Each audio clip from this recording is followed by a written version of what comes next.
Tai au manuia Samoa, ili maleifuang. Maleifua mai tō whanga mālu o le nei aso fōu mai le alii. Le aso tofi, lua se fulu male tō lua iulai lua awhi lua ono. E whaawhi loa i atu i sunga i au ona tofi a lea tua iso o se whata tapuai. Fionga i a pātele lea enga. Fionga i ti a kono i a whale ata whata ma le whale tua i a fuatino. Ia misfo i o tupuma e o nei ta māma tina mātua. O le se i o lava i nei whanau. O le Ekalesia Katoliko, le palisi i siusenga i nei tai au fōu. Basta whaatili matulino si a moa ma le whaletua mafuta mai Canberra. Le sau whainga nei ta mamati nā mālolo, manu mālo. Wha mālo, so i fua manuia le nei tai au fōu. Reverend Tavita Roma ma le whaletua i a Tailua. Reverend Sava Iloto ma le whaletua i a Perise. Reverend Muli Anga Telesoti ma le whaletua i a Poto. Miss fo i le tina malolo ya pevi tau tua longo tai au mulipola me se oto umalava wale ma waswafa nei tai au si tua ao Reverend Pasili e whaafeloa i atu le anganga whaaloalo malo so i fua manuia malo fo i fola wilangi ma me se fo i le pa i o a inga matama le usonga mule matumua i tu au manata wa inga le tai ma le va au fonuti sua ma le vai whanua fofoma ai tūlangi sa ole masale au mua ma le launiu na saelua. Le awhiwhio whaatu to whale ula lau nam tasi ma upu ia te ole motsa talo whalava. Ma le ifua mai o le au mamalo sa tātou malo ile nei tai au fōu ila nā fionga le tui a ana tui ma le alifano. Va le toa so a lau vi le lua ma lo masiofo. Me se le fionga le taitai sili le Grand Chief o Papua New Guinea.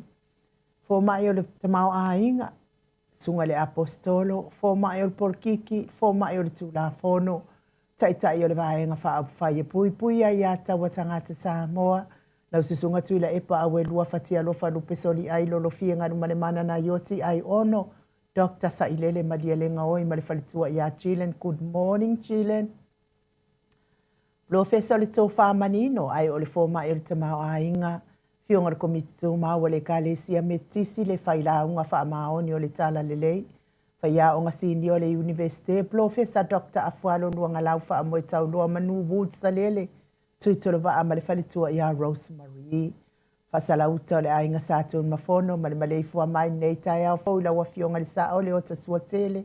Fionga fo i a fui maono manu seni tū fele ma le whalitua i a Sua Vivian Perfect tū fele.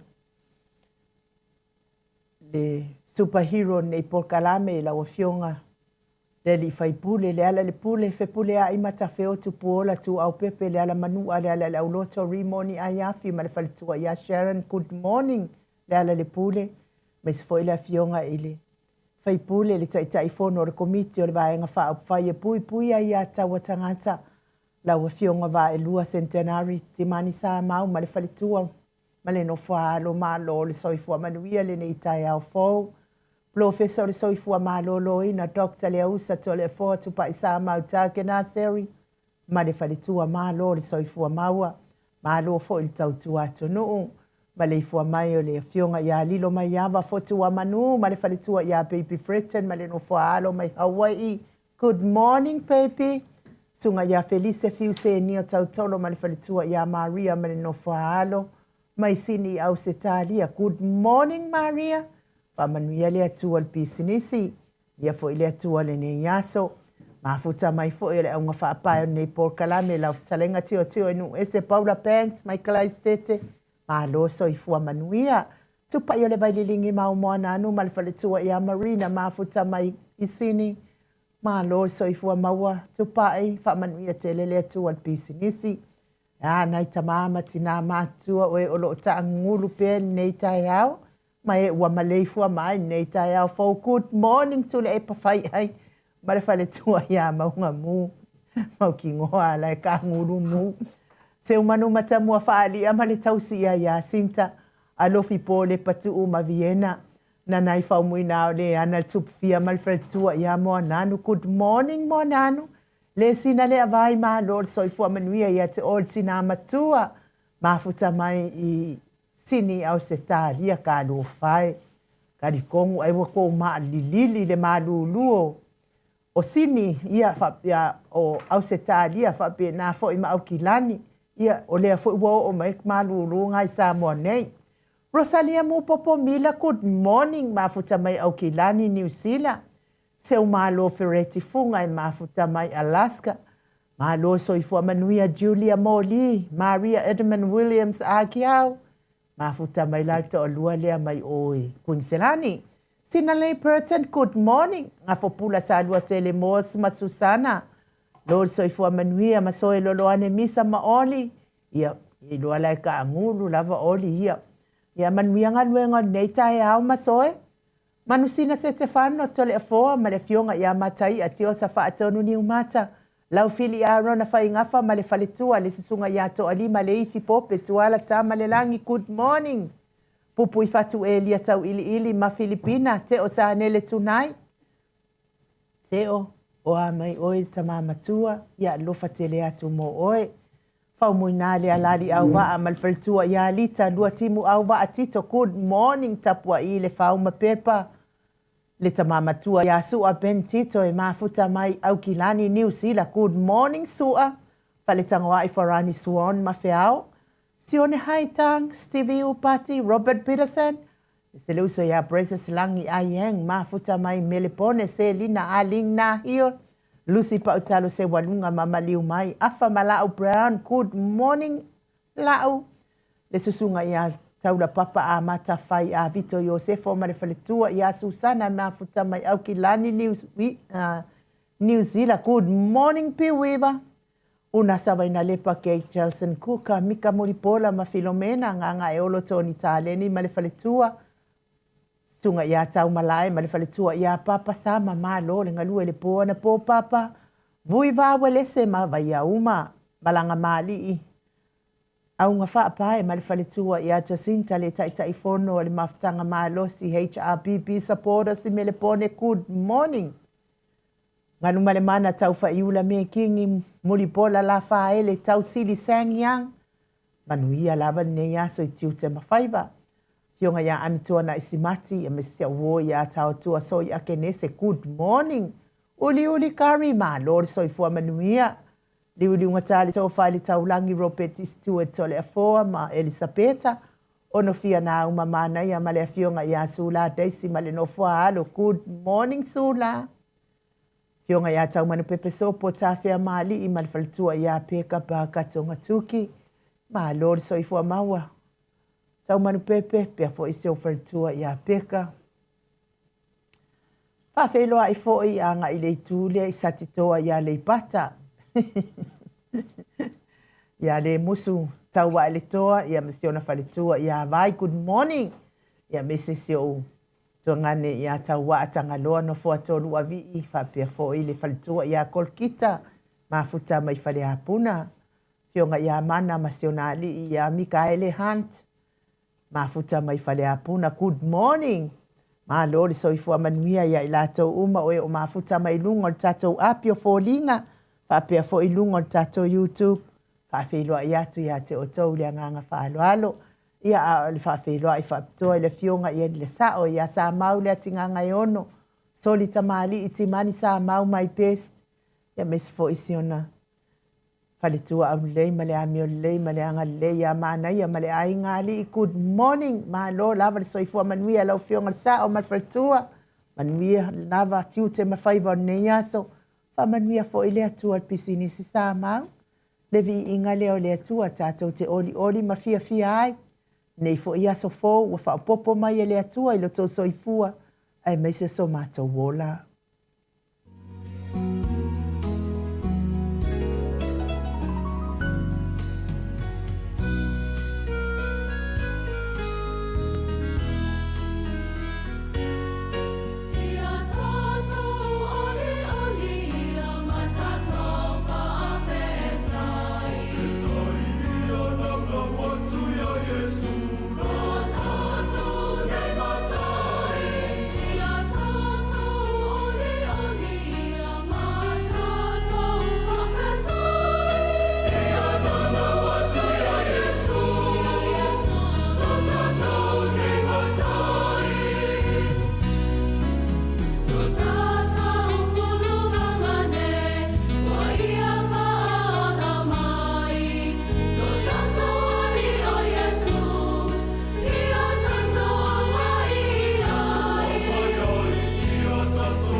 Toi ono minute o na tale o le itu la e valu I Samoa nei.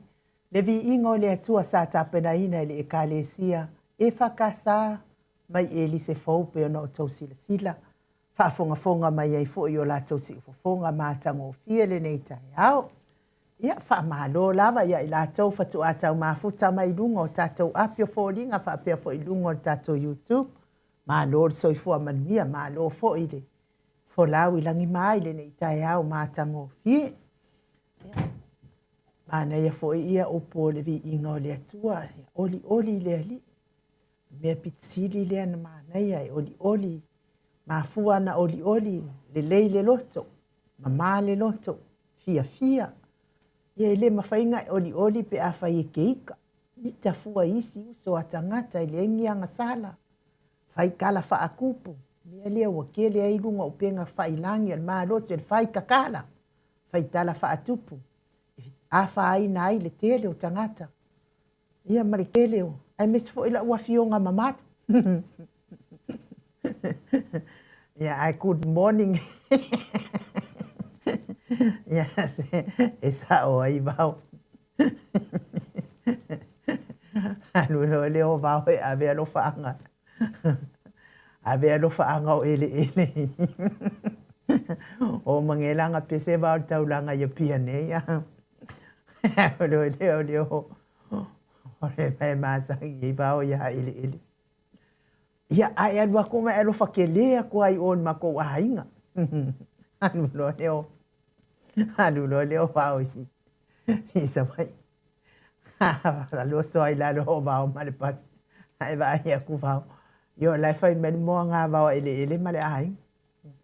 La aku lo vau mai. Mu sa wo mo mori mai alo fa anga o so ke. Fai mai a o sau yo moli aku anga lo fa anga. Ei lo leo. Oh ai. Wangalo ala ya va o ele ngore ke yo. O pala. Me ala ngai mafua hinga hika. O le pala o le loko. Wa kumu pala. Ya ai mamoli atu fo ya mato lo fa anga nei tai au. Inisio na ya inga wa fea fo I fainga malanga maliu maleoti. Wa ya ile lo imata malingi mai fa noa. O la val tu pa ia. Amu ia e fa noa wa fa ma fana ina ila to. Vea ia musiko ne ya la ata e o atu ai fo I. Anganga o fa ma fana mo o to. O e olo ua. Maua I mawhatianga. Ia ona o wala au pa ia le atua.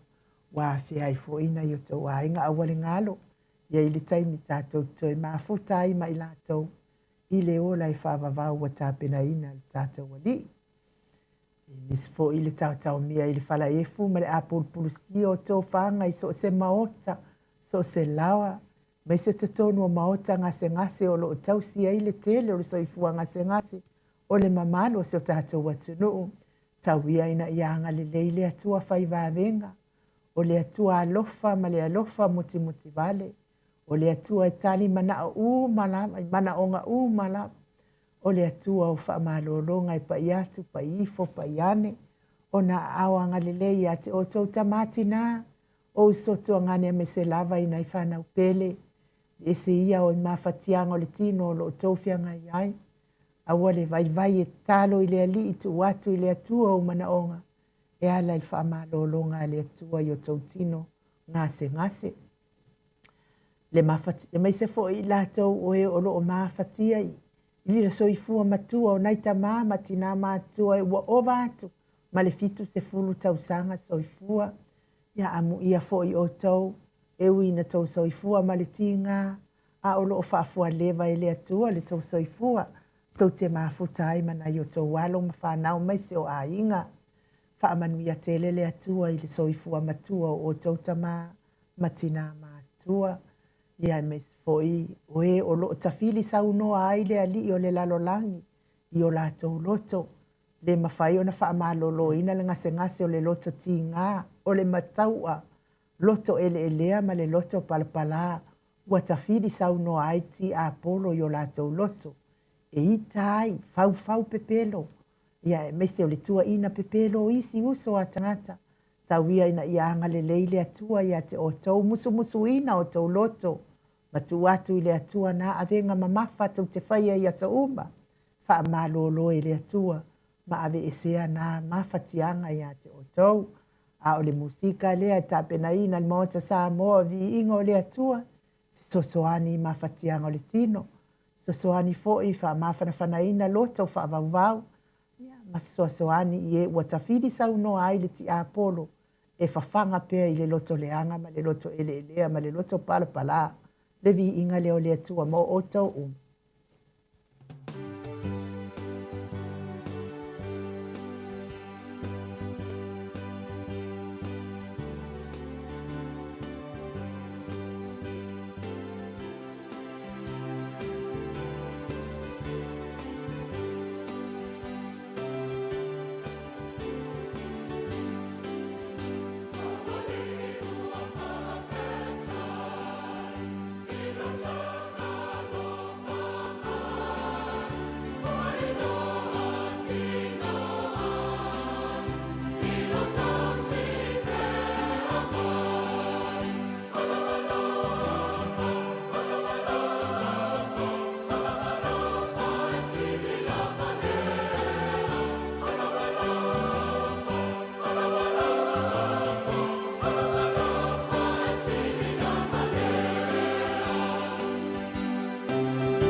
Tolu minute. Ua te ai nei le itu lai walu i Samoa nei. O alofa angana le mo te Samoa vi ingo le tua. Mo o tō umalava o lo whaanoa noa. Ia meise mawhatianga o le tino. Ma mawhatianga o le loto. Ia ina ia fsosoani le tua ia te o tō. Ia ave e sea mawhatianga o lo whianga iai. Lea fo iwa mafuta mai le fionga te pau whasina ia to le afoa. Wa fo i tatou malu tai au nei ina nganga whaaloalo e whaafeiloa i laua fionga le tuia ana ave au malanga. Tama whaasausaua le ito malo. Le na tuina atu iai au le tonu mai pea. Whaululungo le ainga malosi wani fo i lau futalainga i le la ulo le taulau niu. Malo soifua manuia nei tai au. Pionga Preston o le Ekalesia Katoliko. Ruti Hill. Ia malo foi soifua malangi manuia ia palpala ia whapena. Pape foi palapala ele. Dengan fia menengang whaftai tu lau whafunga le maru le tinu. Pataru whatu foi tamam tina matua ni tai au. E nāwa matu atu se matu palapala pe na saunu atu ai nu. I wa fia toi ma ele ma palapala ma isi swafa. E ngang fia menengang whaftai o tato. Ia mele fau le tu ni le tai au maru soifua. Malo foi langi mai nu. Ia, tato tau whaiwha malo lava le soifua manuia. Ke le se ma au nausi. Nei tai au fauta le afoa. Ia lofa maleanga le leo le atua. Ia e leo yo. Ngai kala fo i koe wha mangaku fo i kala sko i ngō vāu. Wha mauai fo i le ata. Wai, te sila fi o telefua. O le mau le a lesi fo mai a fa mai longa fo. Mo soifua malolo ina. E fia. Tasi na vai fofo ngase. Ai to anga i te fia. Ata. Fia lono inga. Ata. Fia ma fau. Tasi na vai fofo ngase. Wai to tele le ngase. Mai se ala ngase le o loto ele to le foa. O le mataua. Le tawhidi sau noa ai ti apolo i fina ngalo na isi tangata. Ko anga nai ata loa. Ia ma bo ma lia tu ai loa fa ma inga ko le fo. Fa fia tangata le ata lili. La vea sa noanga fo mai lu. O le ata la na sa o ila ia vau. O kunge la ia sko inga o. Sta sia foi tamali longa mo meo pesenga ma. Ia ma tala mali. Foi la ia vau e tau mafa ia malanga pese vau mo kere kupe a vau. La i folo le vau i ma keki le ai. Funga le yaso a ia fai ai foi mea ai i ma keki e manga ia yaso i. Ia lo le vau ki kilo ia ma ngai ia le inga mulpipi la tu mai. Ulo vau kusi lo no lima. Mai le inga le a telefon. Mai le inga. Ya, sa mo lo la vau. E pe pupu fo ia kama i lima vau wai e dis tangata. Pupu fo ile le tama i lima vau. Ya, si mai lo e vau le pipi o le le fo ile. Ya, wa vea la le masa e o le pipi ma pupu o tama i lima vau. Wa se e ila lo ia pipi ko pa ulu ngore pua fai mai lo markala vau. E vai e ola le mea. Ko inga kalanga akalili. Ngo winga lai nu mea sa tan fa pe sa na to ina o voi pala. A voi e ola pala i de media. Ya malo. Ya foi ya bau mo ila va sina o vil tu wal malo le. Vai feito finale le Ekalesia atuina. Ya o le lava ia wana ia na safia fianga ma tulanga finale mali e wana saunoanga finale pe wa mo tuai longa na pamtraina le atunu so se me lava fai ni potonga ia ele faiane le safia si pamtala mai ia fa mai va Ai te sile fia o telefon. Ya wai se o le sai pipi. Fai mai la ia al famtala.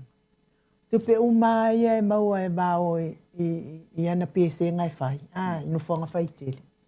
Ela tu loa vau fai ela na alo fai ile fai ale alo fa vau ia se uma ia na la fonga vau. Ia se uma la vele Ekalesia. Se foi ile ta ua lea. Tu langa ile pila se vai ngai ai si solo ia. Esi whakaua mea ai. Wale ai si angai ai si mai ai. Se kālanga se whakaua si ka mea ai. Ia ore ai si anga. Ia vau ia. Pese a whai a pese ngau vau. Whai kauloko a vau. Ia tangata wakupe ia. Uloa vau ia kile ia. Vaele si mere whai ela ngā lo whai whiau. Whai nanga senge. Nungu winga la e lo saunuanga i nupe atu tu o tale loto sisi tu. Nungu winga ana whaife au ia wahau ai se tele o tangata li liwe wahau. Ai se tele o tangata li liwe wahau le. E wamata lia fia ai tangata. Ia na saunuanga e maa lie. Ia a whape ia la teitava vai whan mawhawhau. Ana wapea la alpule la ale la ungai wahau. Te tari tonu o ia se... Ke sila fio e telefo. Na whai leo le. Tu singa ingoa a le afio anga o sai pipi. Tu lo wa le afio a. Le afio anga o sai pipi o i sini Australia. Se o wola.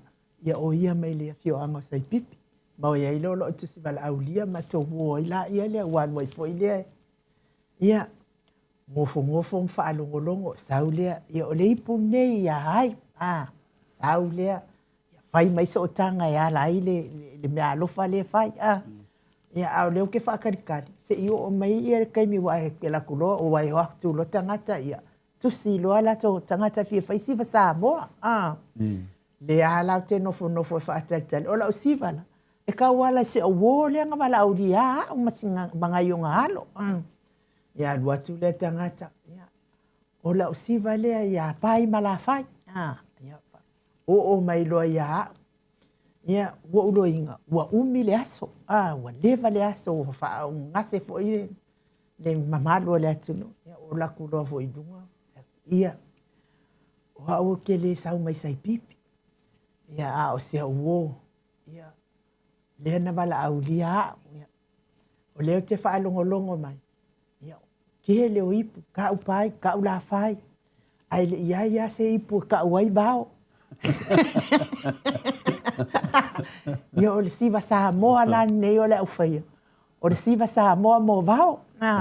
Sa talo na whapea. Siva Samoa nei. Mo vau so se rala whanga. Ie noa iei. Ie matua mau ki noa lei. O vau mai sei pipi le te. Ia oi. O vau a mai sei pipi le alanga o le afio ango se oi. E se lo whao. Whare. Le ai. O le te muli pa whapea o tangata whanongo longo. Dele lola po dela fanga ai. Vai la ia telefone le. Alu ko e ale au fa ale au mai moa. Fongo wol fo e ka fa singa fa makala ngai fo ile. E fa ko e ia ngai ka ngaka e fo e fa. Ia ora ai ia. Fal tu ala nei o vaho a. Ol mea tono na le te fai atu ia. E vai la e ko le fo. Wa umangi la ia le. Ia le fa moe wa mako nga solo mai roi va. Ki no mai. Ia le si kama kai mako ke ngua e fa ia vai o lulu le unu. Ai fai mai va la o le si fin. Ia le o sa fa le ko va. Ia vai. Ele se mea fo era un oula. Ia, tole fo. Manuia le maluta ia. Ia, whaftai lava. Ila sungai nu. Ia, mo lea manua tāua fo ia whapenao na whaatino e fwoi nei vaenga tāua o le tātou pokalami. Ia, se upu whananganga fo ia wā fwoi tamā matina mātua. I tātou mawhtanga whai pēa. Nei la tāi au e mōna o whātaro whātu. Le aso nei la so lusu matolu. Masina fitu, lua ke lua suma leono, ia o lewa te ata tau ma le awhar tausanga, ia ma tatou savaninga lava. I lo whapena whawau pere tatou pokalame nei, lea o te toi whawhelua i le fio le nganga paire nei tae au le ma le fua mai, le soi fua maua ma le langi mamaina, ia te o tau lea lo whatu noa ma le manuia mai le tuoro tatou tamā, a toa ma le li o Yesu Keriso, lo tatou walii, ma lo tatou whaola. O le tato tus fai tau ni nei tai au. Bo mai le salamu e fast food. Alo na fai upe valu. Whapea. Lo watu wai. O te fie e fai lo fina ngalo. O loi to tonu lava ia te au lau tu la fonu. O nai upu ia e fufunga ina. Tato te whaanongo longo mai. Lo watu wai. O te fie e fai lo fina ngalo. O loi to tonu lava ia te au lau tu la fono. A tato mawhawhau lo loto lava. O le fina ngalo le tua, lai to tonu ia i tātou tai tō tasi. o le tulafono. O le tulafono. Ia ia manatu vina le e tātou pe whapewheon tātou loa le finangalo le atua. Ia ale e utala mai ia le tātou asore ne tai au. Whapea mai. O lo i to tonu lava ia te au lau tulafono. Lo watu ai o te fia whai lo finangalo o lo i to tonu lava ia te au lau tulafono. Ai eise tangata e mawhau i le finangalo le atua. Nei la tae au tātou whāso ai, lai tu tonu ia i tātou taito tasi le tulafono o le finangalo ni nao le atua. Ai la fesiri e ie, o le ale finangalo le atua, o nai mawhau lo lai alea, o le finangalo le atua, lai tu tonu ia i te tātou. O le finangalo le atua, ia avea oe maau, ma tātou umalava e peio Yesu ke visu. Oka. Silmana ia. O le finangalo le atua, ia vea oe mau, ma tātou umalava e peio Yesu ke visu. O le finangalo le atua mo i tātou, ia avea a tili tātou whaapei o Yesu ke visu. Po whea lava e whetalo loa iai o tātou manatu, langona, mawhauwhaunga, ma fesili pe le ne fesili, o whea o iai le finangalo le atua. Lea le finangalo le atua. Pe tātou te loa ea le finangalo le atua. Le fesili, ma le fesili e tasi ele aunga. O le avea o i tātou ma tangata kerisiano, o le whaatonuina foi le nā i tātou, e whai le finangalo le atua. Le teimi lava e avea i oe, ma tangata kerisiano, iei tātou umalava, wa taitonu i le ai asesi o tātou e le kerisiano. Teimi nāe, ua whaatonuina oe, e whai le finangalo le atua. Le ala e whai mai le tātou salamo i le leitai au. Ma nei a foi le isi fesili. A whai o lo whaataritani mai le atua ia e tātou e whai lo na finangalo. Pele te tau e le atua na tau mai e tātou lo na finangalo. Ma nei fesili. Ia nei o fesili e whaatupo in manatu ia maua ai le sini o tātou whasoa. Pe ma whai foi na tau mai le atua ia lo na finangalo. O le tali lava le tasi. O le finangalo o le atua mo i tātou ia vea a tili tātou e peio Yesu ke viso. Te roi le sisi o tātou e le mo ia peio Yesu ke viso. O le tele lava ka fia pei lava o pai, mala fai, ta fia pei lava o le ainga la, ta fia pei lava o le ha. Anei tai au.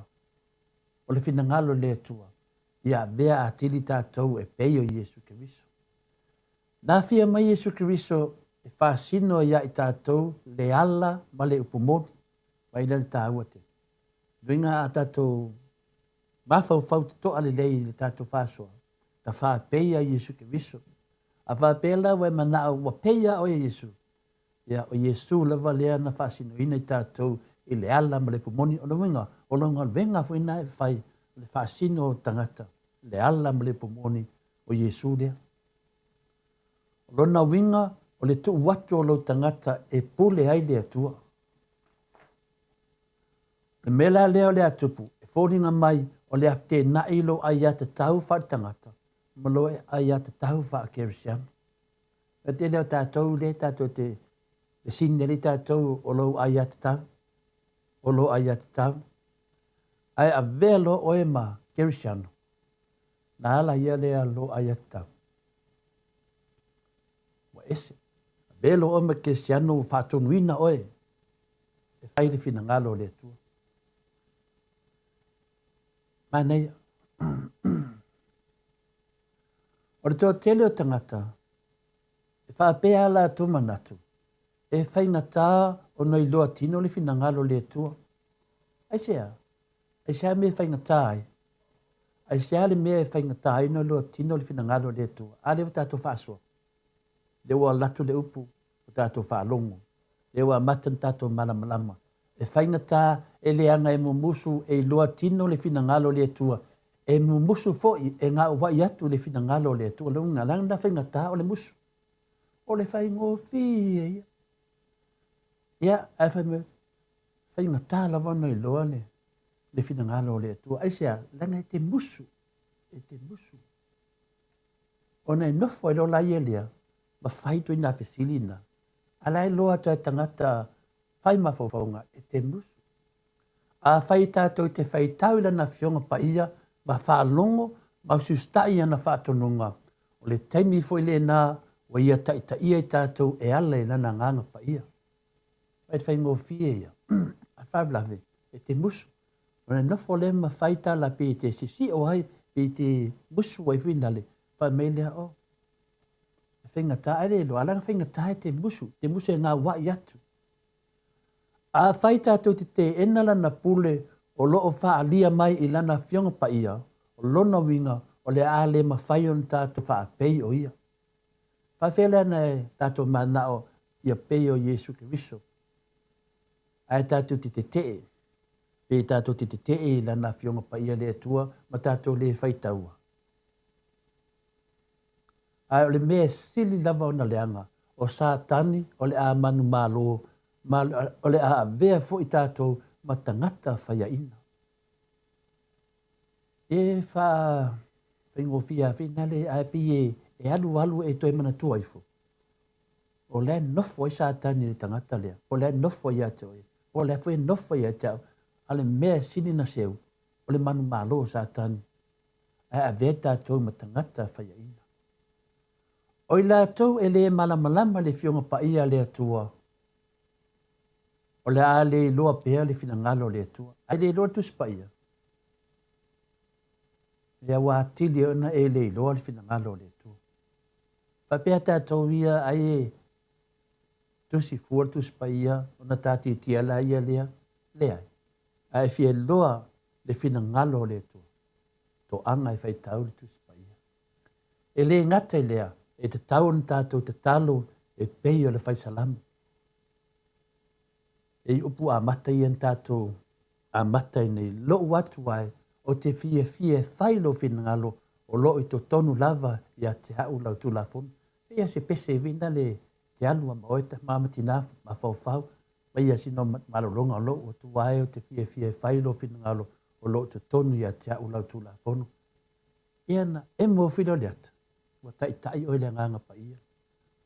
Ona lewa a mata na tu i to tono o lo roto ma lo mafa o whau. Le salamu fasfulu o na whai pai vara. A whai e leo whai a sau filifilinga mo Yesu Kiriso le aso nene. O le whau tuanga whai nei loa, matatalo nei loa. Whaftai nuu mo le vanoa, whaftai ta māma tina mātua, tato māru whale nganga le nā, whaftai fo Yusu mtu whawhini. Fia lango le pokalame ata mam tina e ala le maru whalanganga. Malo, tai lo fionga te pao whaasina to le foa, mo le tātou malu tai au, tai fo i le vaenga, pitsilin tā ua le pokalame, ia o le malu tai au, ia stai tasi. Marua pea lo so i fua malo lo ina mai le li, ia mau fo le poto malama, whaatau nua i le vaenga o le tātou pokalame. Levi inga leo le atua salani ai lana fionga pa ia. Tātou whangaso solo fo i tātou pokalame e masani ai.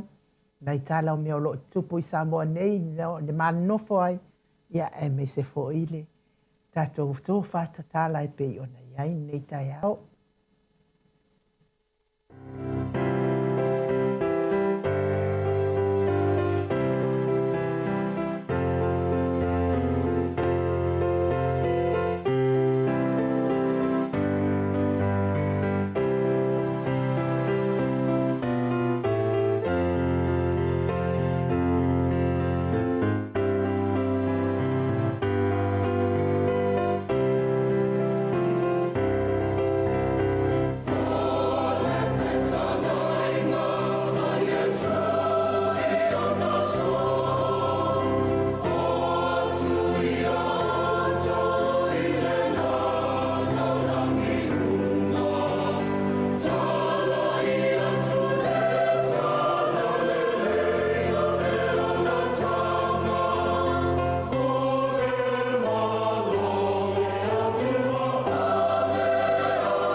2 ma le fitu minute ua te ai nei le itu lai valu I Samoa nei.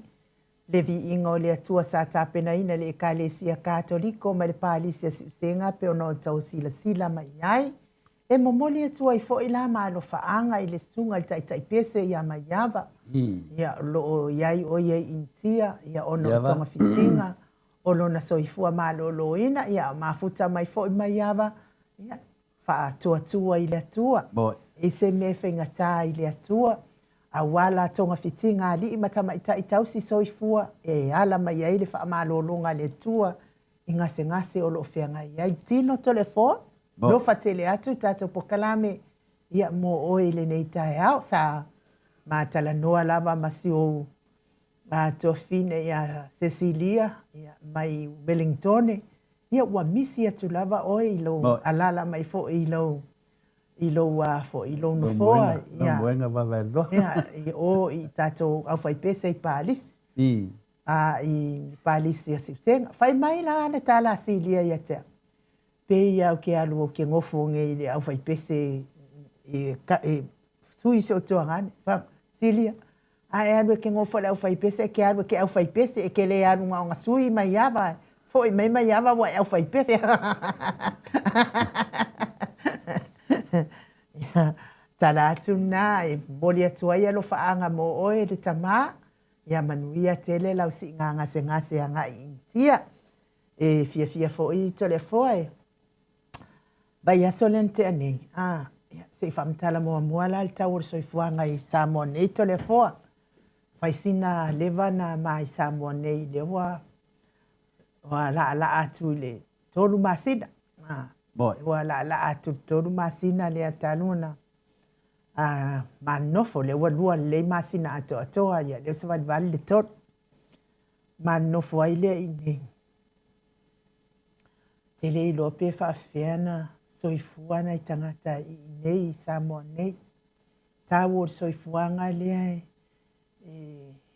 ai o makua kikele loa pe fa fiana na soifua ia nei tangata I nei ai fa tai fo ile atua o umatu le sifua ka u paule ulu le fa nga pel taimi nei ai le tele na le mafala ma le maopo a opo ma pe kele al po ma isi wa umatu la fuata na o le fo wa to fo tu le sifuata le alofa na ma le anga le yo le atua mo Samoa taungata nei soifua I la wa uia va ai telefon e ai fili lava ia tangata e mawal tupe la to o e fainga luenga o le telefo yo nei tangata e fia fainga luenga ai le mawani nga luenga le nga luenga telefo ia nei tamaiti umai le investere le wa vai tu fa unga le nga fai mai la ka usu nga luenga le nga luenga ia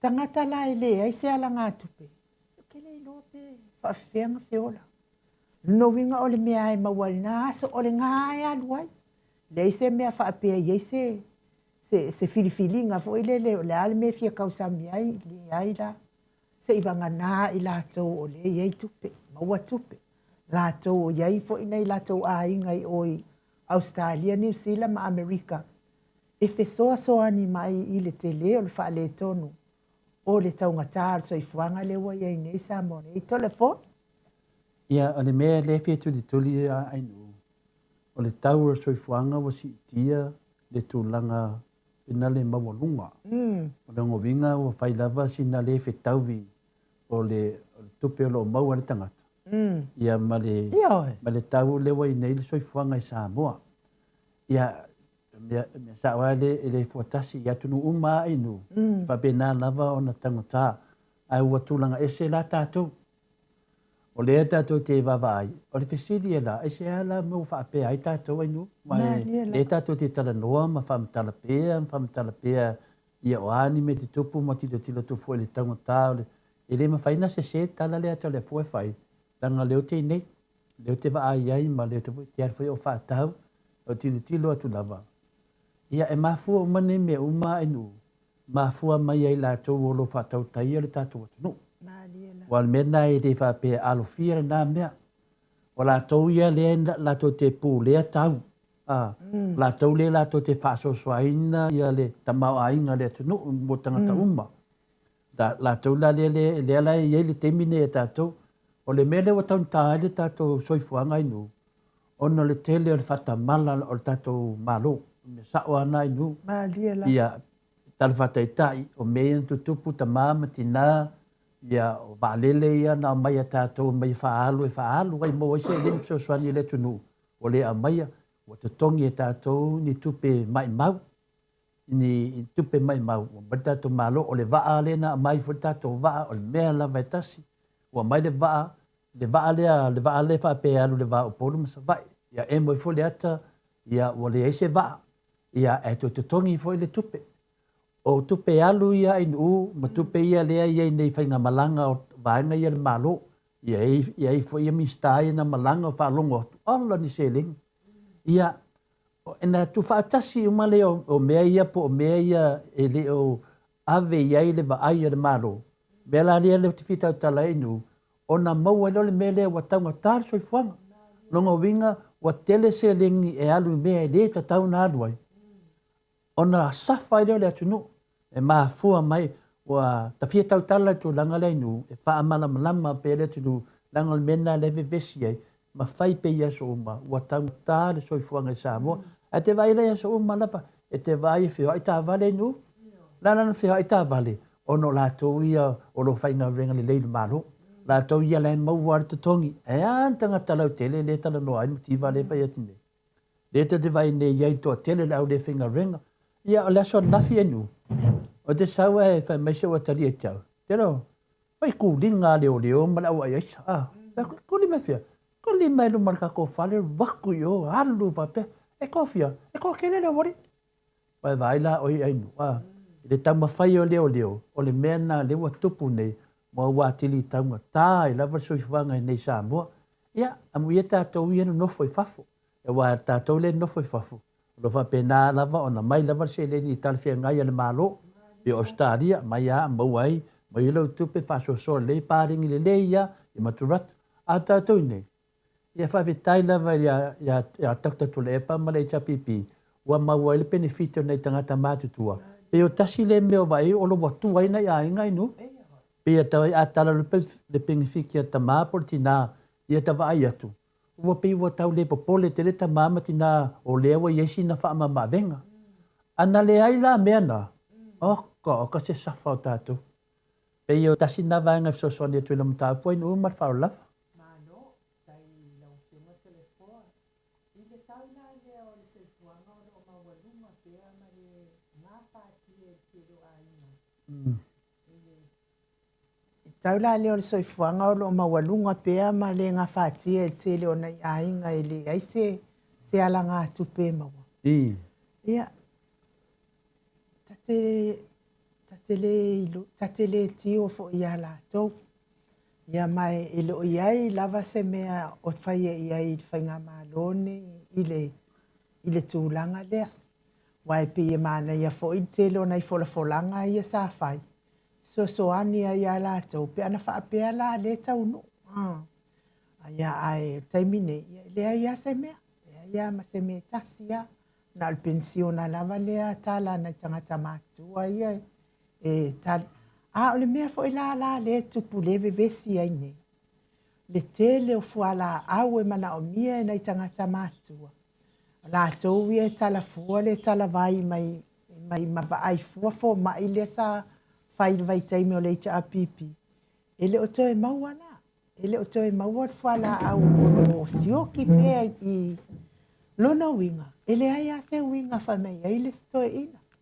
A umane i loa la o na tala mai benefit stoi ina masilo o matua.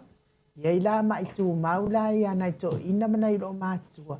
Ele maua la tau fuala au i oi i mato atua. Ia nao mai lola ia lea e o i fale mai fo ia private i ke nisi ia fale tala vai ia taungata e tala mai e inala to fuala au na le ia le se winga sau le tupe i le kala mai ai fuala au ia le mea ne sai ai. Sau le tupe hanu mai au fuala au e tala fua mai i le i da i la tau wa e mai i le fale tala vai le al fal mai ia i la tau wa la ia e iai nei e mana o mia ia le fuala au mai se lava o le mai o le suka toto mawanunga wa o le suka man koko mawanunga le wa matua tele lava i nei sa mone kala nge ka ke alu fale mai e suka pe koko no ka ikala ka ke fai kala mali e fo ile le ka fa ko e ai fo ia fanga uma le lua nga suka lo ko minga lai no wa pa fainga sa wai no me e suka pe toto lo me fa pe e ma fa lo ma to lia wala o le pala o le apple fanga uma le suka ma le pala fa mo le mo ia se si a fesili e fa felo ai o e nei tamaitai fo ia e sa ora si e suka pe koko ia mo fanga uma lua te lo ai na waru ke misi mai da fala nela na final mana o fa matala la tala le tamama tina e a tonu e lu e foi da to pe mai nei sa mo na waru le oi fo mai ia wa mo fala au sama na waru le vai fo mai ia na waru le matata no matakteleusa na tango le ia takteleusa tusi ia fala e mo nei sa mo ina ola tu e fala fala au na waru ma na ratu le ke misi ma wali fala wetas ya mailo na tau final le tau ngofi ya ele ma wali storu a mailo na tau ya ele silia male lusu lima tala ya tau liske misi ma wa fo ele si fala ya tau foi na tas ele tau ta ya ko e lua la fala au le toi o la kurola ia mau no fala au etas ai le mowalis ia saudolo stama mai le fala fa ia tama ia o le falanginga na le fa lange ia we tele me te alwa ia ale tama to ina e fa pe sot o la volta la winda le ke ia wo ko inga le uno fa no fa le ma fa tala table le ana samai tone matai si tametiti ia tele lo fa me tama ia lo falau lea e le maua lesi lea a e lai maua kama lea. Fa te whiera tau. E lua se lau fitu tāla. Fa pēr la hau ia. Ai se le a wha me e lua se lau fitu tāla.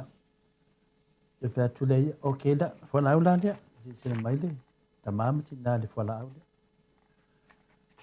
O ki kilo kare le falau. Ne tu se alo na tau tua le falau.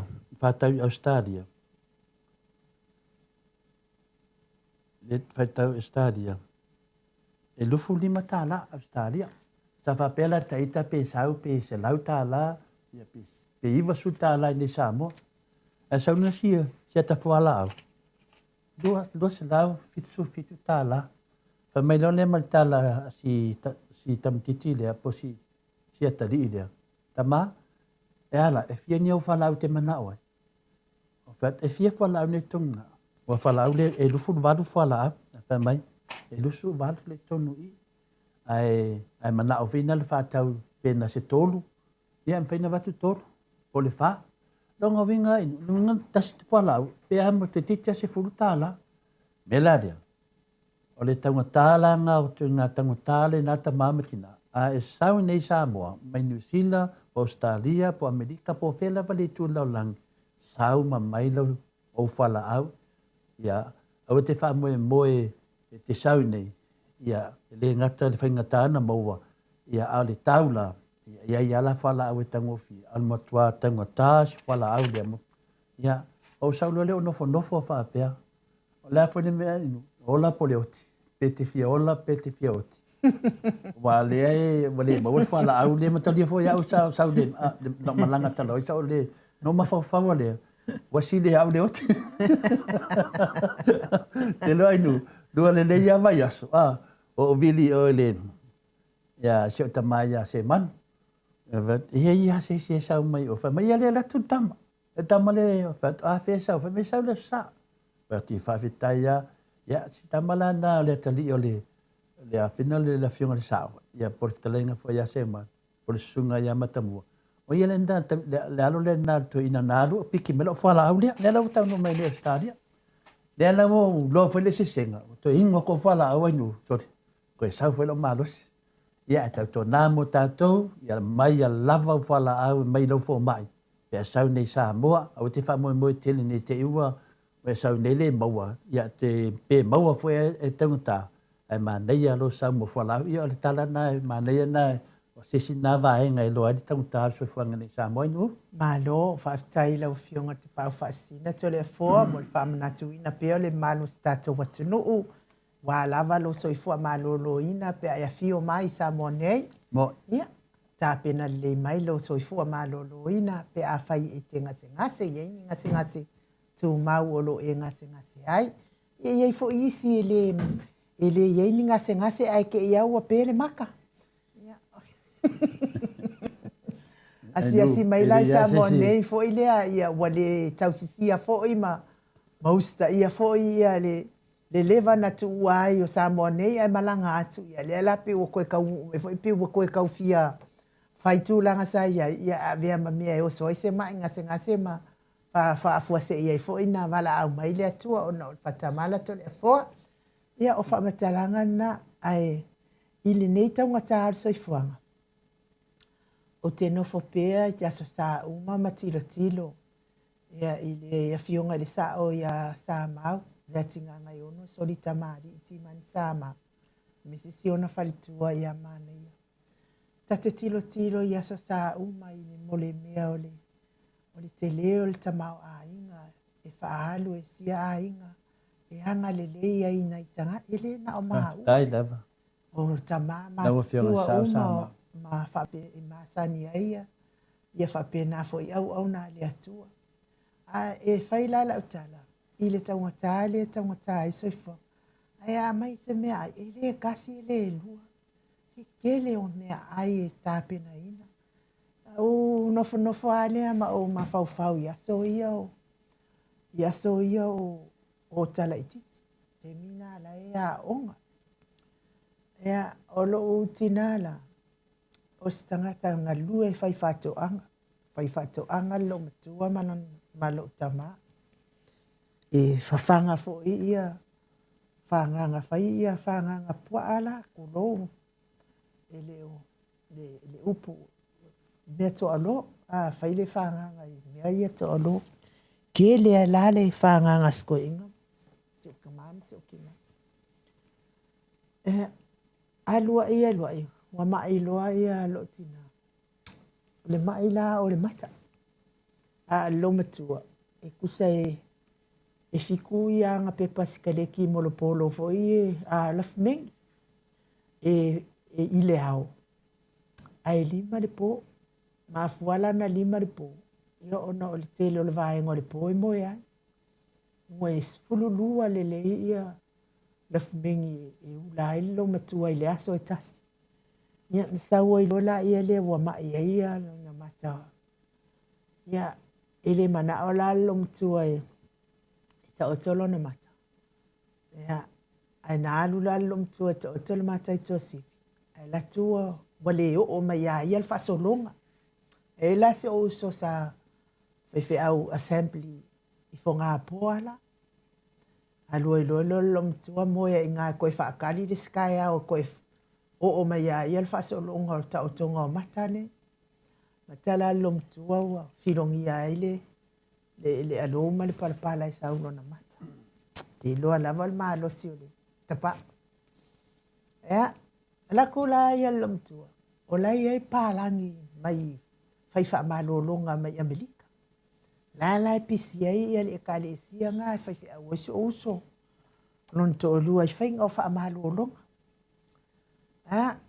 wa fia ulala kapa alomku wale lopo fe mela aulai ole kumul kalesi ai halu loia lometua e tatalo ia le palangi nga mai Amerika o fai fa malo longa o ina lana na utu ai ia le palapala o le mata lometua o filongia o ina fo ilana ta ofi ai loa matapa e ma pepa tapa nei e sifuru ma le lua i le aso le ula lo matu.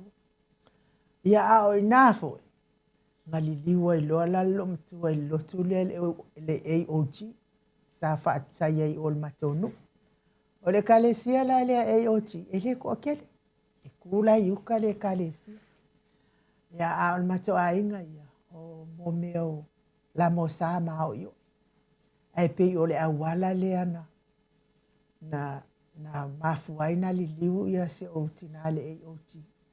Ona ua whamalolola na mata sa tu e taotu. O le mato e whaila la utala. Mato whale la tu luma i le ai le awala tele. E tu tonu ai a le pasi. E sa ua le whaiwhi au e aluanga i tu ai i le e kalesia le AOG nge ua makoroloku ai nge. Mokele ilo roku umai nga o se vaenga ia ia fungaro o kamaaya nga aluaya le AOG ma isfoyoso. A ile tu mau pia il mato kalesia la mo sama lo usa. A o lo ki ngala le amale va venga le wafai mafuai. O le taimi lava e tu waile ta avale pasi iluma. Wa ia kulo ki nga o se faifi au ia po a o le kalesia le e kuloa sa vavali lo le wa faisi. Kai mi foi la nga yo ia i malo ki nga. Fai me ai. E ave kali e faifi au le po malo ia le o ti le wadwat. Le i levan tau nu un malo. Ai tau nu fo i man mea ai wo man ka penga e lo tina. E fai la u fa matala. Ona o lo fai tau ia fionga le atua fo ile. A le manuia ia le tina po o e le te anga lele. O manuia lau whanau. A le manuia fo i lau whanau. O whanau au whanau. Ia. O ngā whaale ama mawhau i le anga le ia whaipea mai pea le fionga sa o ia sa amau. Tau lo le lo mawhau le mea sa whai e lo tina i au na le atua. Lea lawa malanga e le i whaia ia i sesi. Ia au lea ua whaife aula na tama. Ia ua si ua fu e umu ia i le teleo. Ia lea foi ua o sa ua uia ine. O ai e a uia. O ai foi maa ua nei. E anga le lei mai ai. Ia ai to tau lo lo o mawhau ngalue ngale lei sa whai e lo tina. Ia a tonu o lea. A tonu o manuia ia. E wha manuia i lea tua sa pa. A whai foi e le manuia. Ia a o halo. Ia wha pena foi whanau o whanau. Fatu mauina pea le manuia. Ma le sosia o le anga le lei o le atua manuia ai to wainga. Le ngata fo ia sa mauma mana ia male ai ngali. Bise fo ile fionga ile ni fai pule ia mai bua. Si ona fo i faltua male ai ngali. Fa manuia atu le atua. Se le fionga ia taisili ia Dr. Tula Epa. Ia malfaltua ia chilen mal no fuahalo. Faftai superhero nei po kalape. Faftai tele le akadlei. Wau mau ai nei vai tau. No foi pea ma sa o loto. Nganga fia pe ia la maten no foi faf. E ia ma se mea ma te pole ai. Faftai molta avale. Ma hawa na fia kau wawa aise ma ta avale foi lea e tongi mai Australia. Ia pole altu ainga pe ma se ma ia faftai lava. Faftai anga lele. E voa ta pena mai lava di toe ma foi mai. Ia manofo maulo i Samoa ia ai whaftai le anga nei. Tātou whamatalanga lona lua. O lia sa, ia solente a nei le sa fina wina i tātou keisi. Ia le... Le fina le anu. Le whaso solo pelo po kalame. Ia te fia fina le momoli pele. Pele vi inga le tua i le fionga le sao ia sa mau. Ia le whafonga ta mama tina tue fia lau langi o pamtaleina ia lau saunuanga inu ia le ai ia malamalama i foi tanuna mataunuu mai nei i finale Australia mai Samoa nei ia e tapena e le atua ia ia lana whanau e fesoasoani i lana whanau ia pe ona tō laulau atu e ainu le tina ia langi lea whai o langi Praises langi ai ia tasi lea au na finale i le ngafa ai tō vava ai mai tamama tina o whai atu lava nei Samoa tato Pokalame ona le te le foi lango le tina ia langi ia langi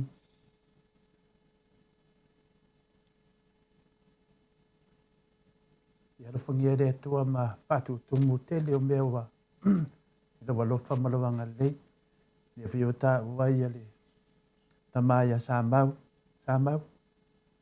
ia ele lava upu e moli e tuai le whaftai tele lava le mauta Samovi ingo le tua so se tua ne laulangi o le anga lei ma le anga alofa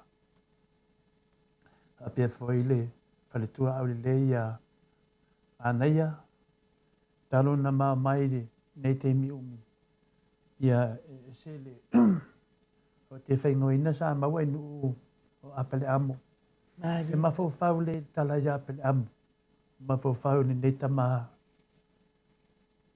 o le mama o luna loto ma luna mawhau aia mea tonu leo tangata e tāpena e le atua i taimi whapenei enu tō sila mai e fau atu lava mau mai o i lunga Pokalame i vai aso e vai tato Pokalame tō te wā ai mai o le tō te wā ai mai nei tamali i o tina ia o lo whapena ana tūwai whapena foi le whionga le whailau tusi ia le hero ia la le pule whaftai lava hero le mena nana tōl mutu palapala le maoto Samovi inga le atua o lo tu langa whatai tai ia e whasitisiri ai le whionga tete sili a Dr. Tulepa ma le whaletua ma no whaalo ma le kālesia ia le lato anga le lei lato alofa i le taunu mai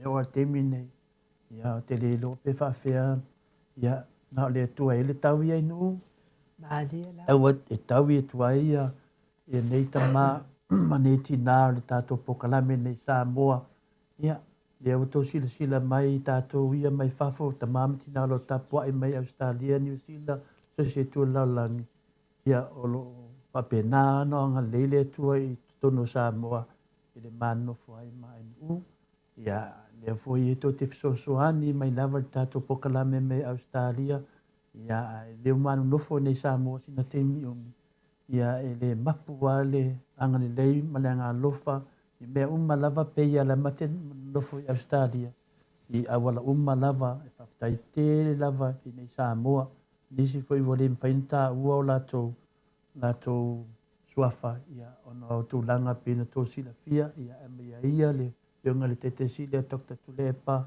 ia papea foi le whaila tusi le tato vana whawhai le sunga ia le pule ia marta sao ia sa mau marwharitua papea foi tina ia lang ia lo familia le tua nisi foi nanga le lei mai ia le sila fia le tua tō wanga le lei ai ua o se whamtalanga a tonu e lea te mamao i anto vai leo o le whai futi tato Pokalame Samoa a mata tu e sifi foi Australia tu e whai mai futi tato Pokalame Australia o no tūlanga o sa ma tūlanga wa omana whatanuina i maua o lo mapena o na maso solo e pea whamatala tau lava i na whatanuina tato mawhtanga ta mama tina ai nufa o lo Pokalame whaftai lava. Malo, whaftai, ia o le whamatalanga na o te tato tala lona lua. Ea, o le tato whamasinonga lea sa whaia nei ona o taitai fono ia le fono whaavai. Lea na tato a vea ai ia le whainga malo, le malo le ieine. Ina ia tau ona taitai fono ia whaipule uma. Ile na whaipule la tato, la vea i fo i malato, whapena fo i ma oi. Au tu to tasi mare sopo. Ea, lea la ua whaatali nei le whai unga o le whamasinonga. peno tau sila fo na whaafonga ia. Nā ua uma le whaamisinonga mā nei a tele le saua le tātou KC. Ia ua kau le loa ele esi KC le na sau mai i Australia. Tali le mamafa o saua le KC a tātou mai New Zealand. Ai pau le mea. Ia wasala le sa wasala le ai fo ini Italia si KC le mai ale malo le na mai Australia. Wale ngai le mafaina tali le ngol me sa o le fina watuaita to KC e tau lava ona tai fono fai pule a winga la ufa metalanga le e fai. Ia wali potia mai foi la ia le tu malo le sa fata mo. Sa fata mo. Fono fa vai a sa fata mo. Ia wa faina fo la to seleni. Ai awale tele o seleni. Ia ele ia vatua la se talau ili le taimi nei. A wao lea wata pena ia le tu malo. E ave ia le ula lea o a faina i la to seleni. Ile wha masinonga. O au, te fia ia i mea na. E tatau ana o e ave wha masinonga nei mea pio. Wao tūlanga la lea lai o na mafua na vevesi. Nea ngai tatau lava o na tai fono fai pule. Ia i fai pule le wha maoni ia sa ia i nau tau sila fia wha maoni ia. Ia fai ngō fie lava ave ese. To e sau se stanga tai le. Lea lawa li potia mai nei le tupe te le tupe sa fata. Lea fo i lawa wha le tonu to lea fo. Malo, mo le wha manumatili ia o le whi vaenga. Matalia e isa fata mua ma sa fata lua. Sa fata mua la le tupu ai le melea. Ili i maua mai se tala fina le ai pe o le winga. O le mea tonu ana lana fi nau tātou. Ia tai fono ia fai pule.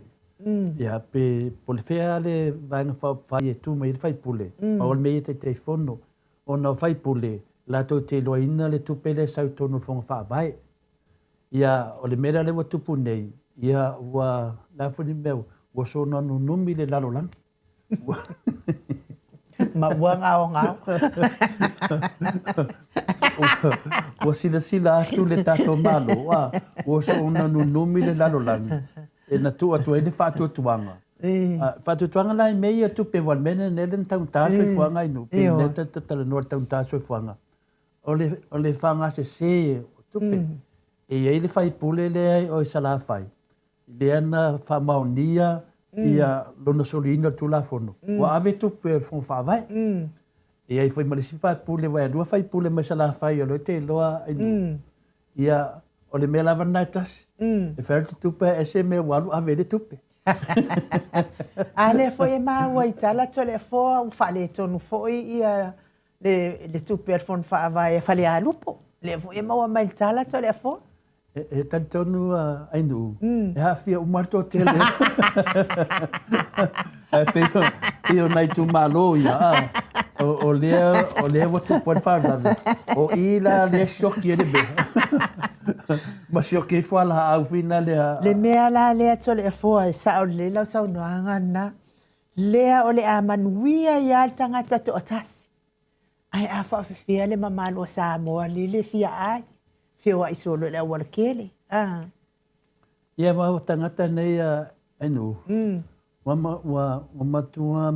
matua mariria la tō ia o se ori. O matua whanongo tangata i se langona whapena ainu. Ua whaila manona mauti noa. O ia malanga se ori. Ai mai matu penei e whai eire tuina naunga male. Ke sira fia o tore fo. Whailo la ia lea o le matou la fonga whai ngā me. Whai ngā me fo i Australia. Ia so fo ia ngā ulokua i le kalesi e whai ei me. Ia whai nge lan mak whai ngā me.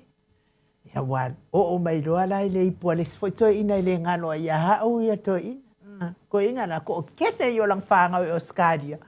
Ai le tu ia le whanau tusa mani mana ongo to ina. E le o lava le mea le mana o to ina. O lo ilunga ko inga. Mai lo markala ko inga. Ia. Kalesia. O iwa kaungu wa ile kala vo ilea. Wa kele fia kangaka. Awa kuai mai kupe palai. Aro mea la le watu la mai itu pesa pata. Wa kele fia kangaka. Ai le isa kupe.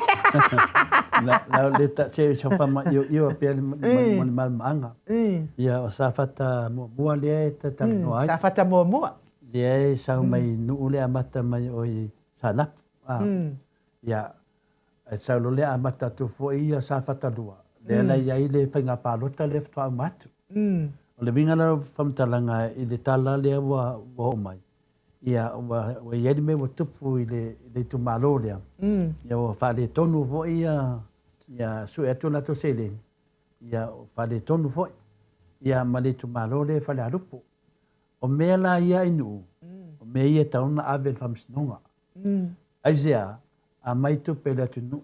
O le a fa solo atu na le lo pe tu pele tunu. Fa mole. E le ni tau tu. O le a fa solo nga fa lo loko ka. O le la pule le umai lista nga tu pele tunu. Le la wal fa fa nga le tunu. A mai tu pele tunu. E le vatua o tau to tu mai to finga na. Ondo o le na fai le aikia. O atu i tu pele tunu. A mai tu pele tunu. O le watanga tarso i fuanga. O mo mia le tunu o la tu tupe. La tonu ana le fi na wele chapipi. I a tonu e atu fai pule e tu mai meia tu tupe. Ona mai le fai pule tu tonu. Ia fai le tala tupe. Ia mana mai le tunu. Po alua ngane tupe. Awa me monia na umatu le si fai ngā malo le na umatu. Tato te le whanonga ni ati na ai wa ave tupe ne. Wa ave ne milionga, ma ne milionga. O aina le e sapi e pene e tā wainu. O aina le whanoroto. Le wa malia e aristangata e alu se oli. Ai marita mao aina. aina. E ke sira via vo e kore fo a sa warkala vo wale ke ale makanga wai le kinga. Aso ia, e whanongo a. Ele mase vale. Olha sa inu, ele mase vale. Avo foi ele vale ia ele loa ma. Ar terminei. O fai foi le poto le mena, o le mase o le do le poto ma. Ai já, ela fai mal motino. Ela ni tanga te fale tonu a onga.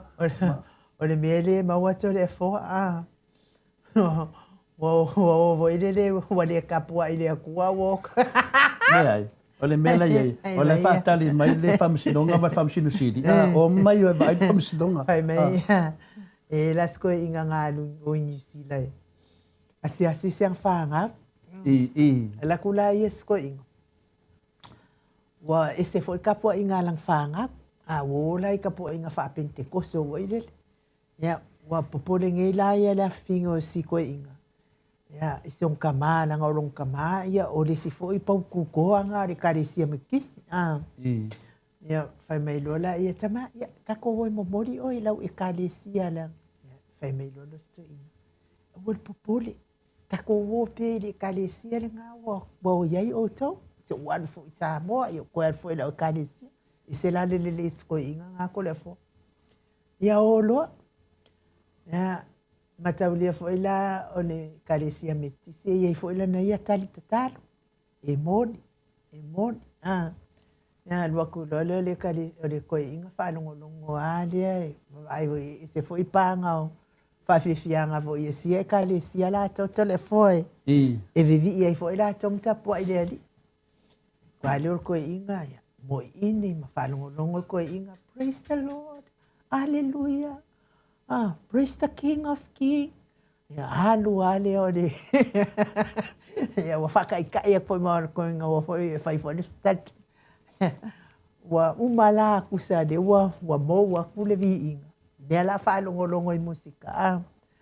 Ya wa ke ya le kale si ya le fai nungar ko inga me. Praise the King Kong.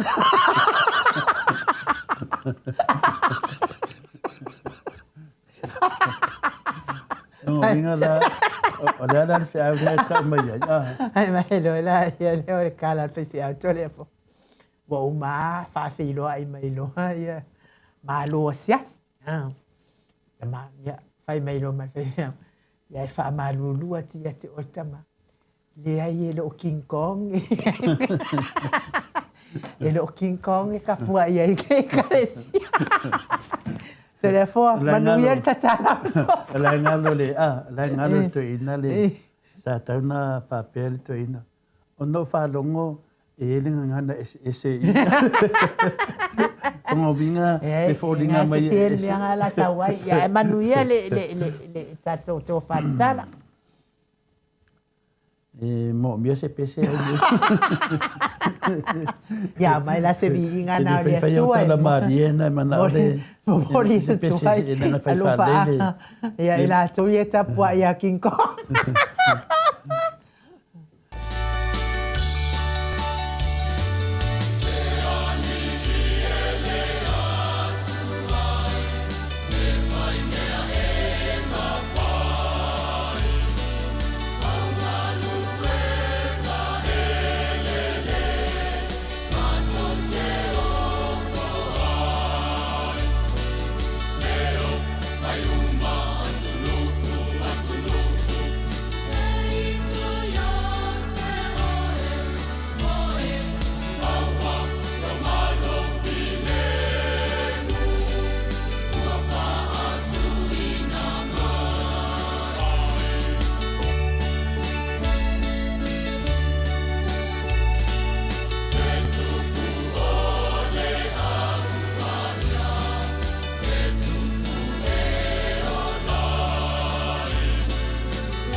Se fulu minute ua te ai nei le tulai vai Samoa nei.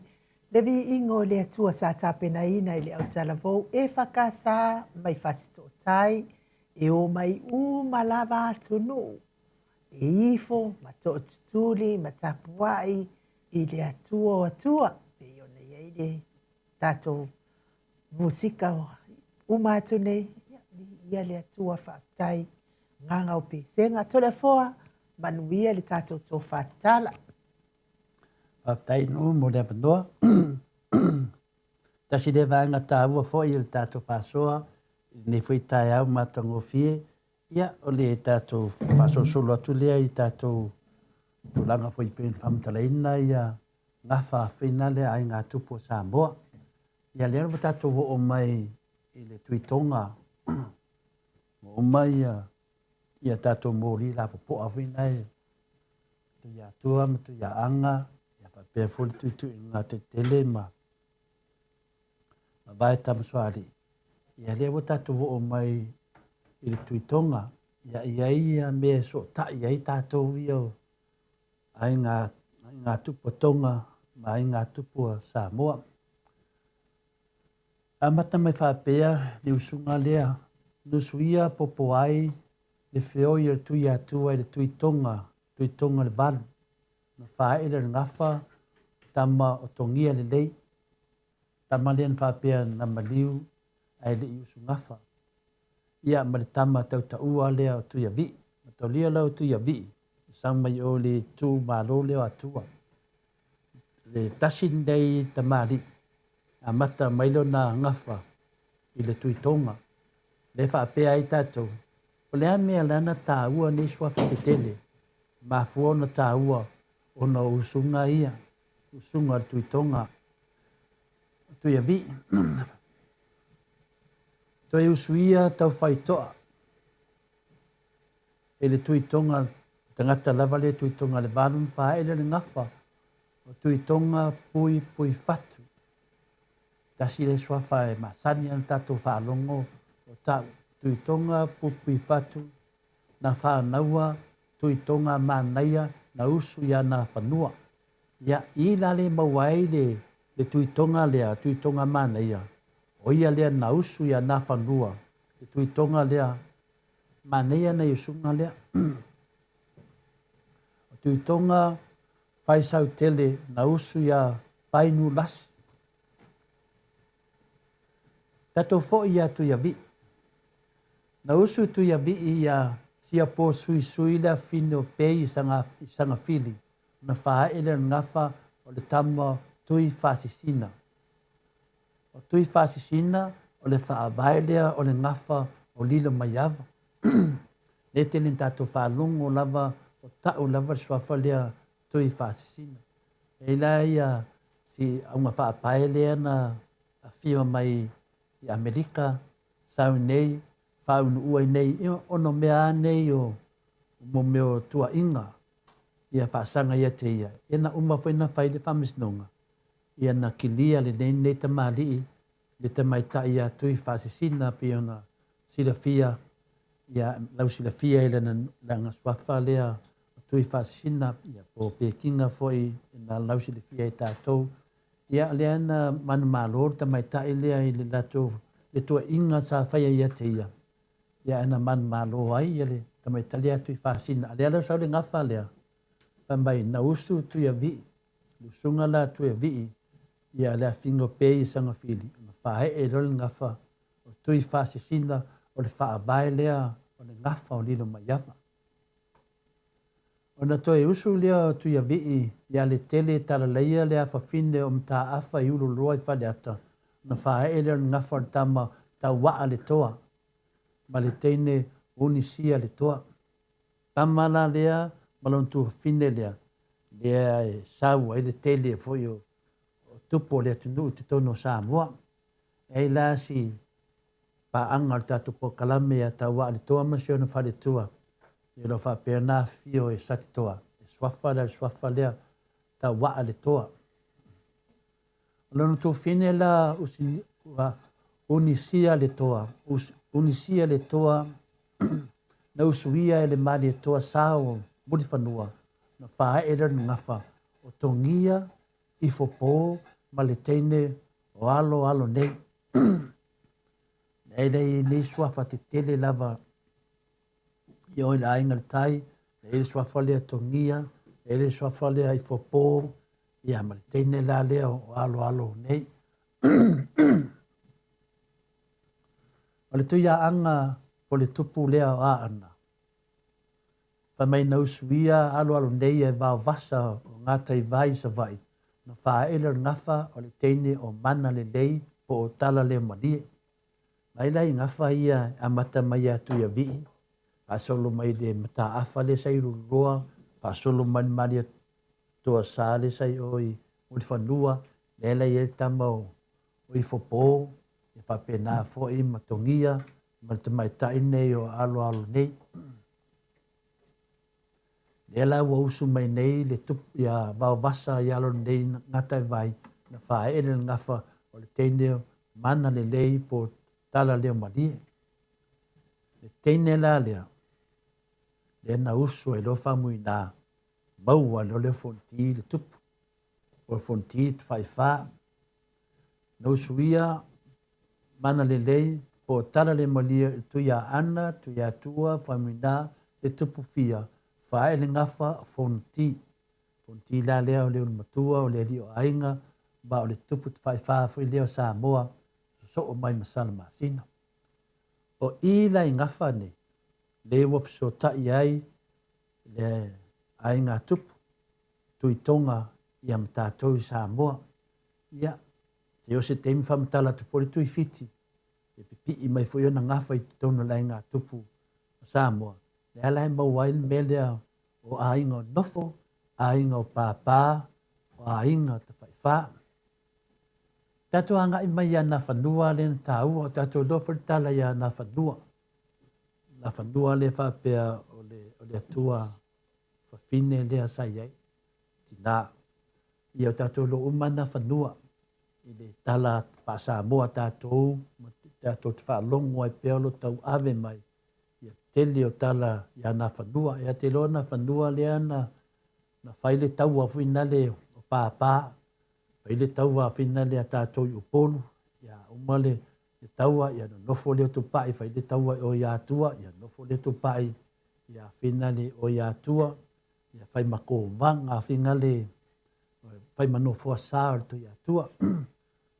Ave le au tu ia tu ave o sa vai ana fanua pa pena foi ia ma tu sa fata ile le ala taua ma sa tu fono ia fai foi le taua ina ia le papa le va tam swali ia na man malo ai foi le tu le sa tu fono ia na ave vola ia le au le papa ave sa vai ia ave ana fanua ia tu le mamalu ali mena ia ia whapena fo ina tau ai nei whina le i tu au po mele nei le tau tua masanga le ei pata maulolo ia uma fo leo nā taua ia ame fo leo o le hao ia pe o le pāpā lea ia tu e fo ni mamalu nā o mailai o mai i tu malo te tele i e tolu o matu e tu wa ia le swafa lea o tu pai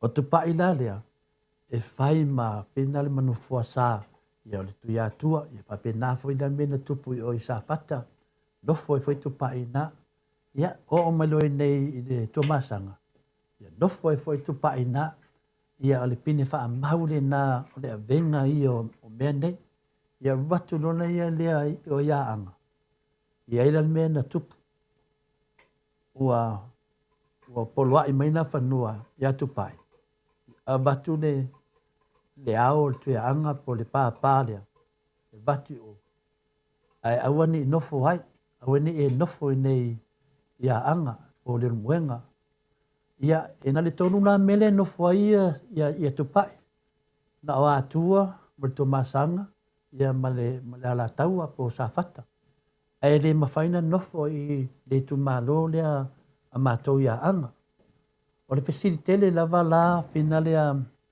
a facilitele lava la pe ai se al mea ua le mawhai ai o na nofo ia finale ia nei ia anga. Ia le mawhaina nofo tu pai i si tu malo ia o le tali vavea langa o na whanua e vavalu. O te loa finale ai nuul ma nei o le tala lea ia sila fie fo le mamaru le tunu. Pe se ame wale nofo ai ia tu pai ia anga.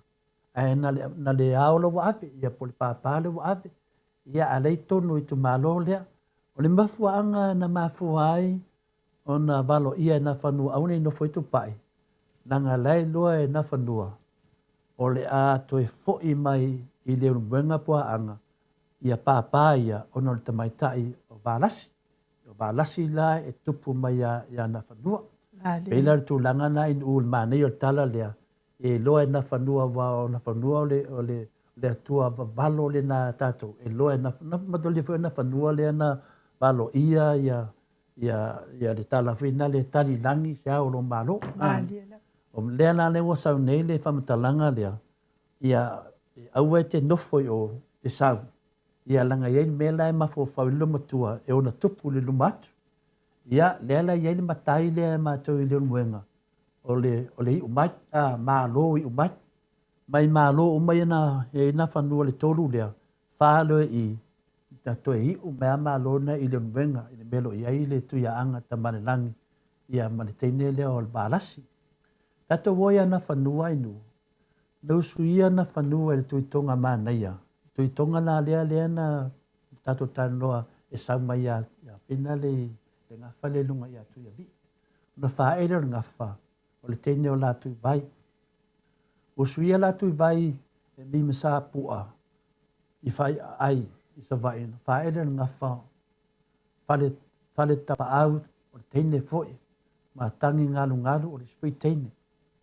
No suia tangi ngalu e lilo mai i awa seve i sa fotu na whaere ngā whao o fōalo o le teine foi.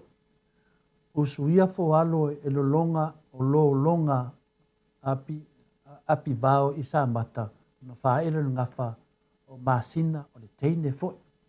No suia masina e whauwhawha po fau i tua masanga whaere ngā whao o masu o le teine foi.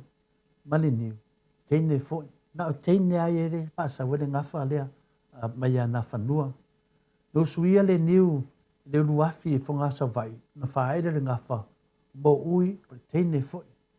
No suia mo ui e la whai natu i palauri whaere ngā whao o tonu mai pea sao a inga.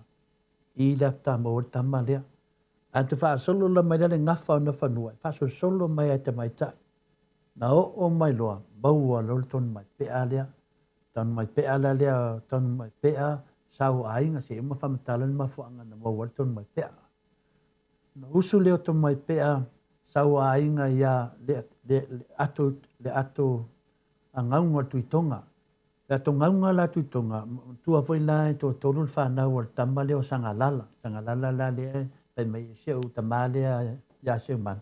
Ia pole ftalenga foi i le taulo niu pole tangata i pusi. Sofa ya nonu, la na musa ai sangalala.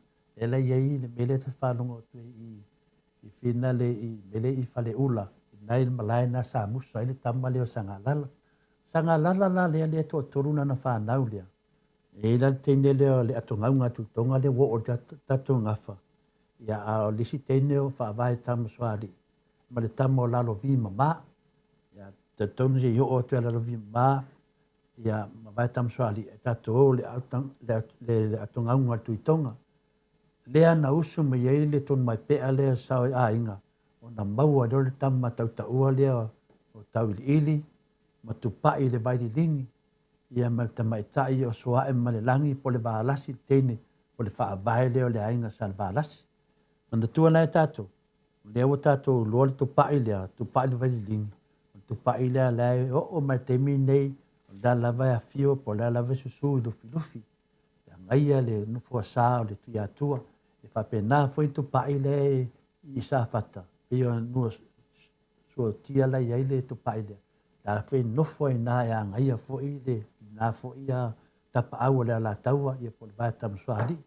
Ia iei fo i le tupai le i potela potua na i le i si tupai le i tomasanga. La fo i nofo i tupai na. O tupai vai le lingi nā lea. Ne fai mena whanua. Awe te nofo i a anga. Ia to e fo i atu. Nanga teine leo vālasi.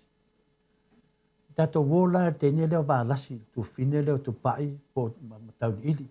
Teine la leo vālasi. Sa fai ma tu fafine fai tu ia anga tamalangi. Pa mena usuia so mai langi le vālasi tu ia tu am tau tia fa tu lo le alo lalo vi mama.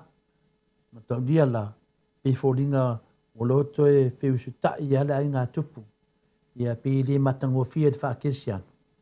Ia te mina sa iai sam vai longa tenga ta pi o tu e feusu ta ia la tu na fa e le ngafa. O le tamale o tu mavave. Tu mavave la lea ta o le alo toto. Na whanongo inisi mataina o tala na ngafa. O tu mavave. Ia ese tu mavave. O tu mavave lea o le alo toto. Ia na whanau ia teine lea. Ia ele i manuia. Ia tu mavave lea sa uli ngafa o le mata a whainu. Ese fo. Peila i lea e tatawina malam lama tātou. Ia ele whapea o wa watu da toto to e fana we se ai nu le ai nga umai na ya le suri le ya le la wata nu wa le upufina le to fetau ya ngafa wa umta tia o le atali o to nang ku ngange o le tina o le balas so la discussion na wanga le ya le sime ya wa le mo na tupu na le ma le foi o ta tia ngafa le na fa le no o ton mai pe ale sa wa inga e suli mai ana fanua na usu le atonga tuitonga ia ona yai le o tauli ili ia mai le lingi. Masoa e malelangi le vālasi. O le vālasi e uso la tina matui a anga tamalelangi. O le mafuanga le na a ami e tui anga tamalelangi le vālasi e whai maona sa te maitai. Lea na suafa ia soa e malelangi. Nongo winga la e vālasi le teine le o i savai. I le ainga ton mai pea. E vālasi ai o molo ia mātou i le rumuenga ia anga. Ia na soa e malelangi lola ia lea. Sui e nāle tā malelangi. Ma soa e malelangi. Tā mala lea maluntu fina whai lea. O le tasi lea mafuanga na mā vai e na whanua ia le vālasi. O le a i umai te ia pāpā o no le teine leo vālasi. O whioi mo le suli o na whanua. Lo le leia lumatua o na tama vālasi. Lea la ua whaine ma tufine a tuia anga tamalangi. Tango lolo matua i pāpā o mai ia lea na mo o atu e ia tupu nei uporu. Ia wa lea o ngāla tongo le se mea. Wa ave mo lo matua o na whanua ia pāpā. Ia wale ngata e maua lo matua hau. To e maua pāpā longa vinga. Tau tia le mā losi lea wa ia na whanua. Ia to e tilo mo na whanua i sian tama lea. Tupu anga maila lea o vālasi. To e whai mailo lo matua. To pai awane i nofo ina. La to e foi atu pāpā. Ave ia vālasi. Lea lava na whatau nu e na whanua. Na to e iu. To e iu mai lava pāpā. Ia vālasi lo menga. Peitai. Na tatalo ia vālasi. Tatalo ia vālasi atu pai. E longo atu le lo matua ia na whanua. Ua manao e whae e pāpā e sia na tama whai o San Masina. A San Masina. O lea fine na tui ana tamalang. Ai tama whai aia i si teino vālasi. A vālasi. O ia tu fine whai a tui ana tamalang. Lewa suielo no ngoa. Ia soa e malelangi.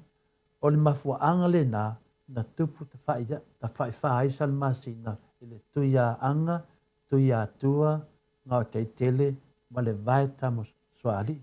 Whaktai nu, whaktai o leo tau le ngawha, ia bawele vālasi lea, sini tau ta ua, ia peitai, ia malia ia tātou sa la whai, ua toi fo i mea me o polu. E ui lava, e leo ia tātou na iai le tonu mai pea, tātou le tanga loa, tātou le ele lilo mai ava, tātou fo le iai salmuli anga. Ia e peia o toi tangolo matua, toi whafo i mani me o poru.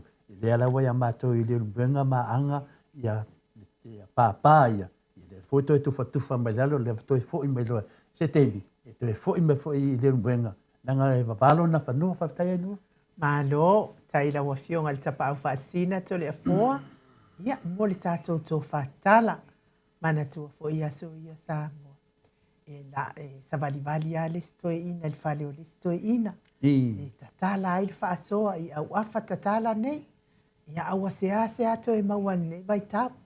Wa mata uma telo tangata, wa ai telo tangata e musu e iloa e nisi mea. Ia ai whaatai le fionga te pau whaasina i ato le afoa. Lea lava i tala atu lana ia au afa tala. Ia au afo i lau whaafonga. E le ato toa.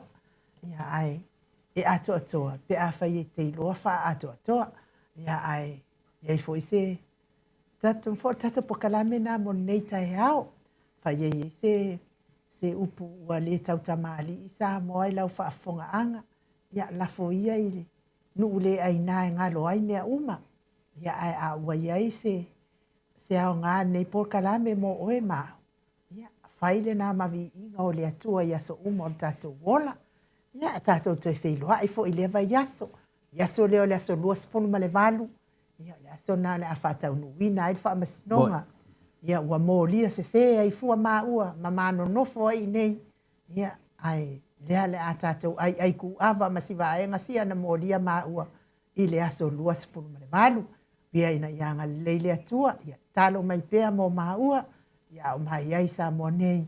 Ia mō whatau nuwina. Ia whamasinonga i pei ona tangisi mai ai la tau wia. Tatou toi wheiloa ai foi. Manuia nene i aso i whaiwa matiute. Manuia nei tamamati nā mātua. Ia malato tapua inga. Le tapua i tatalo au nā le atua. Ia manuia lava nene i aso. Wha manuia le atua i pisinisi. Wha aso i fua ia.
lava e manua i le nofoa inga. Ae mama upea o lango o le vaawa o le atuana te taitaina. E iloa lava o le tautai poto ia solo uloua. E taui mai le langi lo usoi fua tautua. Le hei ta pipi alo ia yo faiva. Ia fata mali ua e masani ai lava. Ia tasi o le roto mafaa mua mua pea le atua. O le a upengana e te taua i o le taua. O moli atu le faa fetai i minisita uma o le maota. E le tau faa ilo aina awa e ngangana o ngā luenga. Te le atina e ese ese ua manui ai Samoa. Kwa tu mapu e ai taua i motu uma o le Pasifika. Sui fai ule uma o le heita pipi palo tautua. Ele ngalolo tou sao tau mo se lumana i manuia. Ele paufu a se matau olo tou afu i le palapala. E sila sila mai le atua i loto tautinga. Samoa tula i mai se i tātou tali sa pai. Manuia o i o lima awa le melea a e vi ia i le matai. Lau finanga lo fa a tau sala ia mali e se i toe se usila sila. Le hei ta pipi e tau tairo tātou sa. Le hei ta pipi alo ia yo faiva. Ia fata mali ua e masani ai lava. Ia tasi o le roto mafaa mua mua pea le atua. O le a upengana e te taua i o le taua. Le hei ta pipi alo ia yo faiva. Ia fata mali ua e masani ai lava. Ia tasi o le roto mafaa mua mua pea le atua. O le a upengana e te taua i o le taua. O moli atu le faa fetai i minisita uma o le maota. E le tau faa ilo aina awa e ngangana o ngā luenga. Te le atina e ese ese ua manui ai Samoa. Kwa tu mapu e ai taua i motu uma o le Pasifika. Sui fai ule uma o le heita pipi palo tautua. Ele ngalolo tou sao tau mo se lumana i manuia. Ele paufu a se matau olo tou afu i le palapala. E sila sila mai le atua i loto tautinga. Samoa tula i mai se i tātou tali sa pai. Manuia o i o lima awa le melea a e vi ia i le matai. Lau finanga lo ya mali se ito se usila sila le heta pipi eta utailo tatosa le heta pipi alo ia yo faiva ia fata mali ua e masani ai lava ia tasi o le roto Mafa'amua pea le atua o le a upengana e te taua I o le taua le hei tapipi alo ia I o faiva ia fatamali ua e masani ai lava tasi o le roto Mafa'amua pea le atua o le a upengana e te taua I o le taua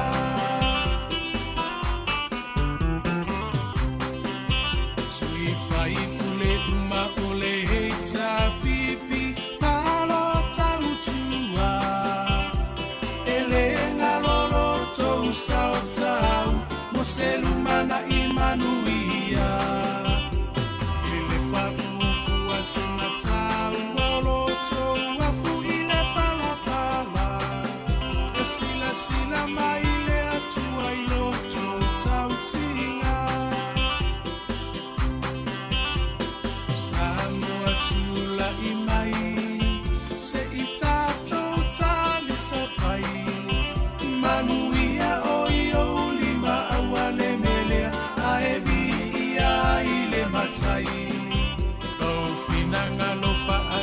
Sala ya mali se ito se usila sila le heta pipi eta utailo tatosa le heta pipi alo ia yo faiva ia fata mali ua e masani ai lava tasi o le roto Mafa'amua pea le atua o le a upengana e te taua I o le taua le hei tapipi alo ia yo faiva ia fatamali ua e masani ai lava tasi o le roto Mafa'amua pea le atua o le a upengana e te taua I o le taua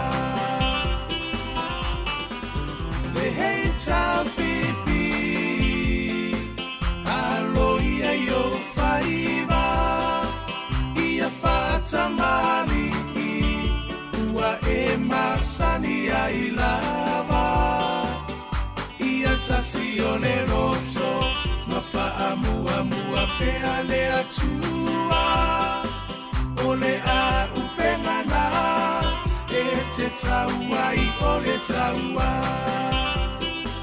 le hei tapipi alo ia yo faiva ia fatamali e masani ai lava ia tasi o le roto Mafa'amua pea le atua o le a upengana e te taua I o le taua